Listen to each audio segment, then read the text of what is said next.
présenter le déroulement de la journée, je tenais à remercier toutes les anciennes promotions et tous les anciens étudiants sans qui cette JAPA ne serait pas là aujourd'hui.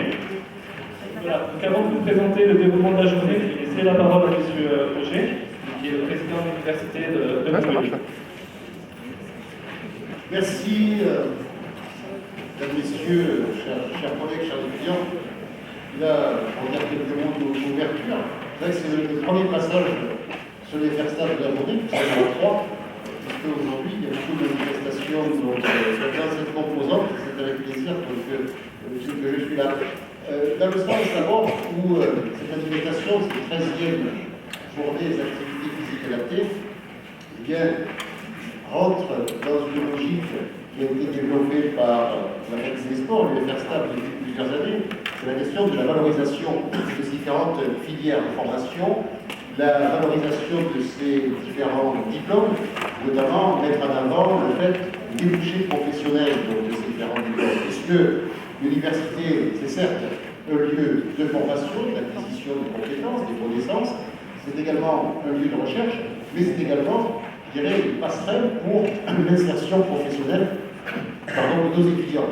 Et que seraient les diplômes, finalement, s'il n'y avait pas derrière une vocation à travailler avec les professionnels pour favoriser l'insertion des étudiants. Et effectivement, cette semaine, il y a une série de manifestations sur l'UFR-STAPS pour valoriser ces différentes filières. Il y a tout à l'heure, donc, au-delà des journées à tâches que je vais faire l'instant, bien sûr, il y a la journée éducation motocycliste, donc cet après-midi. Il y avait hier la journée sur la filière management. Il y avait, me semble-t-il, donc mardi, les journées éducation pour la santé. Et je crois que demain, il y a encore donc une journée sur les journées d'entraînement sportif. Donc, il a permis, comme cette semaine, de mettre en avant différentes spécificités. Alors, 13e journée des activités physiques adaptées. C'est dire finalement que cela est rentré dans l'agenda universitaire. Pour moi, ce ne sont pas les 13e, mais ce sont, je crois, les 5e ou 6e auxquels je participe. Souvent, je suis maintenant ancien dans la fonction de président. Mais ces journées, eh bien, elles ont plusieurs spécificités. La première, c'est bien évidemment de faire un retour ou une présentation donc, des différentes thématiques de formation et d'insertion.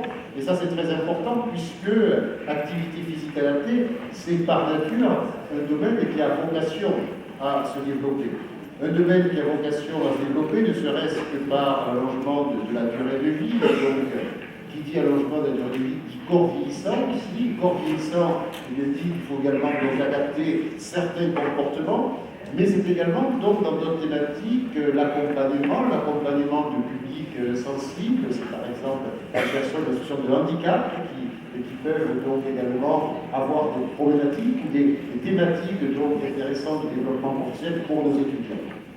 Et puis, ce que je voudrais également évoquer, c'est la singularité dans l'organisation de ces journées, puisque ces journées sont organisées par un collectif. Alors, je n'aime pas trop ce terme de collectif, surtout dans les journées de mouvements sociaux. On passe des fois de collectif sur des grèves, mais là, c'est un collectif d'étudiants avec un chef de projet, une équipe projet.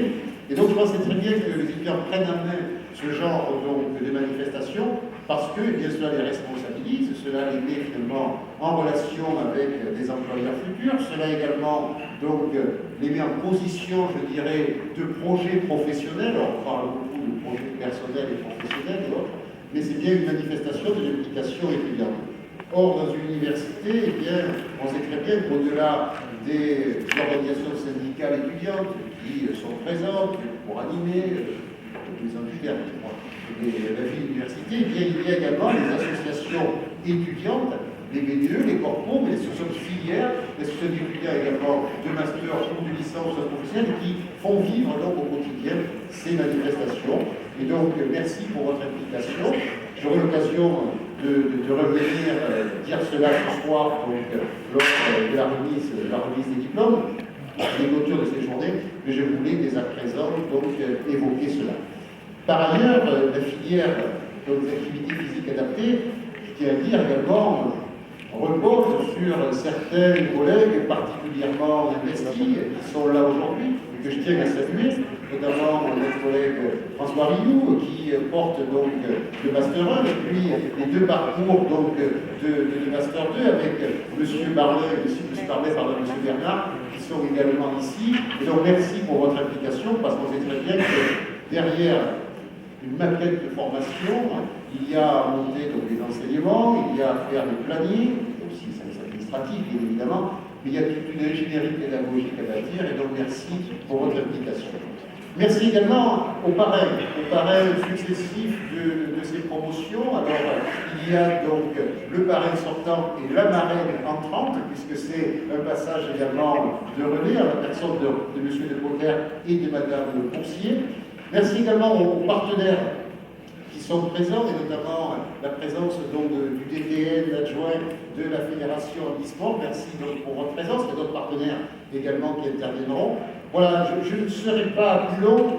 Peut-être donc un mot pour terminer, en disant qu'aujourd'hui c'est un petit peu singulier, puisque la promotion qui sort aujourd'hui, qui sort cette année, elle ne sera pas diplômée comme les promotions précédentes, donc de l'Université Montpellier. Mais elle sera diplômée de l'Université de Montpellier, puisque vous le savez, donc, les deux universités qui étaient l'Université Montpellier, l'Université de Logistique et Santé, l'Université Montpellier 2, l'Université de Sciences et Technologies ont fusionné au 1er janvier 2015 pour créer une grande université, la 5e de France en termes d'effectifs étudiants, la 6e en termes budgétaires, et donc vous serez diplômé de l'Université de Montpellier. Si je dis cela, c'est parce que, bien une fois diplômé, ensuite vous allez être les ambassadeurs donc, de ce nouvel établissement, les ambassadeurs d'une filière fortement professionnalisée, les ambassadeurs d'une composante. Dans cette université, on prend beaucoup sur les composantes pédagogiques que sont les UFR et pour les instituts, parce que ce sont elles qui font la renommée du doyen donc, de nos établissements. Et donc, vous serez, autant de faire ce bleu, et bien, je dirais, pour le monde professionnel et pour donc, la génération à venir, les promotions à venir aussi, ceux qui auront en charge de les guider également dans leur démarche d'insertion. Donc, très bonne journée à vous toutes et à vous tous. Je suis très long parce que je vous dis à ce soir pour la suite donc, de la manifestation. Encore une fois, merci à tous les intervenants, merci au Barret, j'ai passé tout le monde. Vous avez également cité Alain Barret, le président de l'association francophone en activité physique adaptée, pour nous cumuler les fonctions, puisque c'est le doctoral, moi aussi. Jean Billard, je le revois chaque année avec grand plaisir. Jean Billard, ancien vice-président de l'Université de Montpellier. Et donc, à ce soir pour la clôture. Entre-temps, très bonne journée. Que vive cette 13e journée, encore une fois. Félicitations donc aux étudiants organisateurs de ce beau projet. Je vous remercie.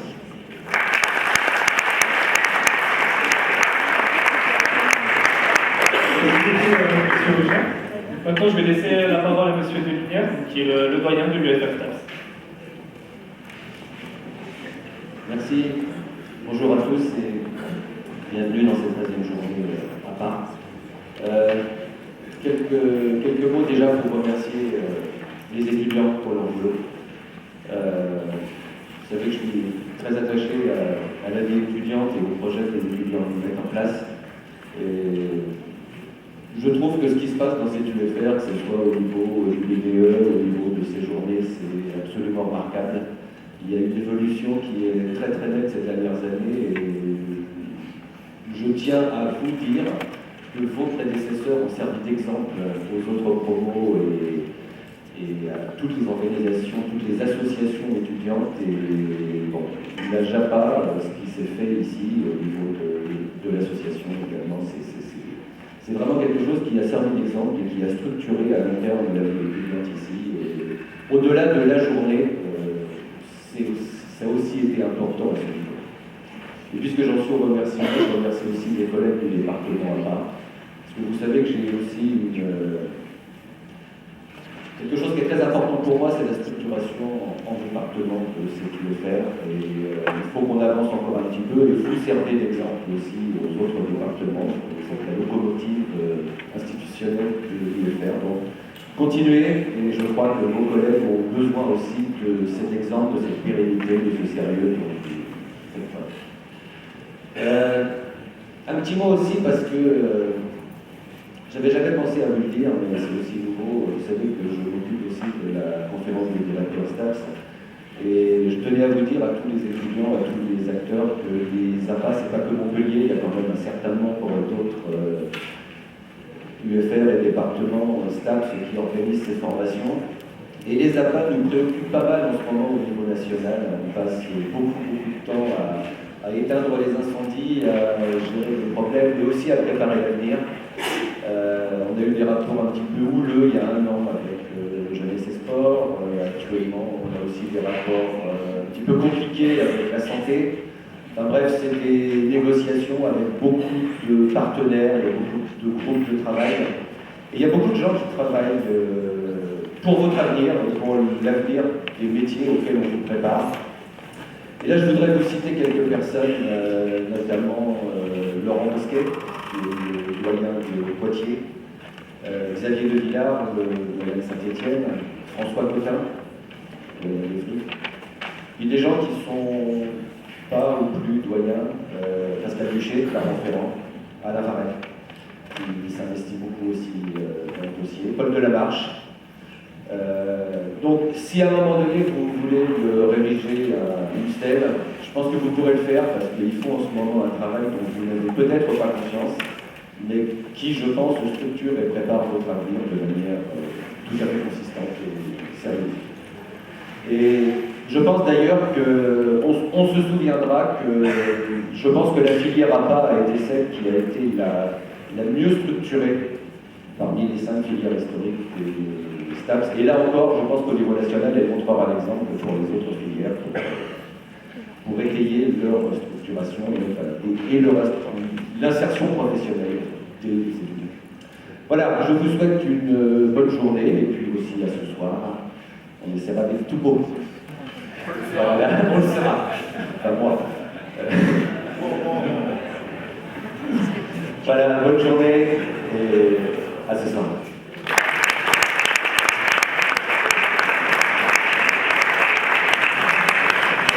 Merci à M. G. et de Lumière, je vous remercie. Là, je vais appeler M. De Cotter pour finir un peu ses petits discours d'ouverture, qui était le parrain l'année dernière de la promotion qui a organisé la JAPA et qui est un pionnier des APA en Europe. Monsieur le Président, Mesdames, Messieurs, lorsqu'on m'a annoncé le thème de la journée, c'est-à-dire les innovations technologiques, je me suis dit, mais d'où venons-nous et où sommes-nous maintenant pour introduire ces innovations technologiques dans ce domaine des affaires? Alors, depuis 1997, premier congrès au Québec dans ce domaine des activités physiques adaptées, que de chemin a été parcouru. Alors sur ce chemin, on a rencontré, on a connu les premiers développements, la création des activités physiques parfaitement adaptées aux différentes déficiences, aux différents handicaps, disait-on à cette époque-là. Il a fallu développer ces activités et beaucoup de pionniers ont contribué à adapter ces activités physiques, mais aussi sportives, bien entendu. Très rapidement, on s'est aperçu que la recherche était fondamentale, qu'il fallait innover, qu'il fallait apporter une contribution, mais dans un sens positif, contrôler, vérifier par une recherche pertinente. Et nous continuons toujours dans ce domaine au sein de la Fédération internationale en activité physique adaptée. Je sais que la présidente qui est là va me confirmer que cette voie est toujours poursuivie. Qui dit recherche dit aussi échange. Échanges nationaux et échanges internationaux. Sont donc alors apparus des échanges, des congrès, des symposia qui ont permis d'apporter chacun sa petite pierre et d'apporter une évolution dans les recherches, mais aussi dans la formation. Et l'Université de Montpellier a certainement contribué dans un domaine très spécifique, très innovateur à l'époque, qui était la santé des personnes, qui était la contribution de l'activité physique dans le style de vie, dans la santé. Ce fut certainement innovant à l'époque et l'Université de Montpellier, les STAPS, continuent dans cette voie d'ailleurs. et on ne peut que s'en réjouir. Qui dit échange dit aussi programmes européens, parce que finalement, chacun s'étant un peu spécialisé, chaque université étant un peu orientée dans ses travaux, dans ses recherches et dans sa formation, on s'est aperçu qu'en collaborant dans la formation européenne, où est devenue d'ailleurs mondiale, nous pouvions donner aux étudiants le meilleur de nous-mêmes.